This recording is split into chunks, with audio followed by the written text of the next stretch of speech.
Good afternoon, friends. You are most welcome to Think Eyes channel. Today we are going to discuss GS means answer writing, in which we are going to discuss Indian economy. And our question is, what do you understand by direct and indirect taxes? Giving example, explain why direct taxes are considered progressive while indirect taxes are regarded as regressive. So here we are going to discuss progressive tax as a direct tax and regressive tax as an indirect tax. What will be the approach which we will follow in this question? First, we will define direct and indirect taxes along with some example which you can see here. Then we will discuss why direct taxes are called progressive and indirect taxes are as regressive, and at the last conclude appropriately. Let us begin the answer. Direct tax is a type of tax where the incidence and impact of taxes fall on the same entity. In the case of direct tax, the burden cannot be shifted by the taxpayer to someone else. Income tax, corporation tax, property tax, inheritance tax, gift tax are example of direct taxes. Indirect tax is a levy where the incidence and impact of taxation do not fall on the same entity. The burden of tax can be shifted by the taxpayer to someone else. It is usually imposed on a manufacturer or supplier who then passes on the tax to the consumer. It is imposed on the product or service.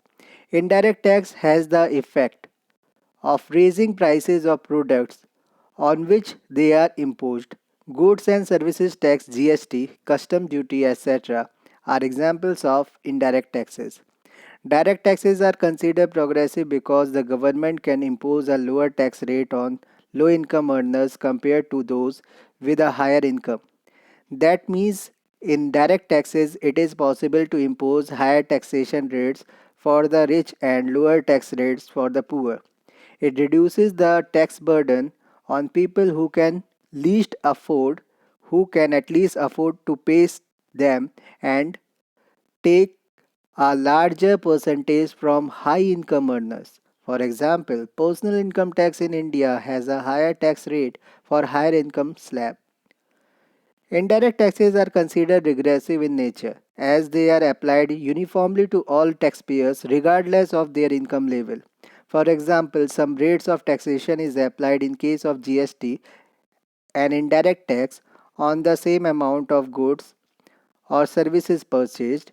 If two individuals buy the same amount, say a packet of biscuits, both have to pay the same amount of tax.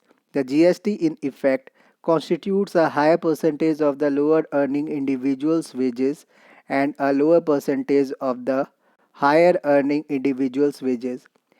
In this way, direct taxes facilitate higher burden of taxes on the rich, acting as a tool of redistributive justice, while indirect taxes affect the poor more.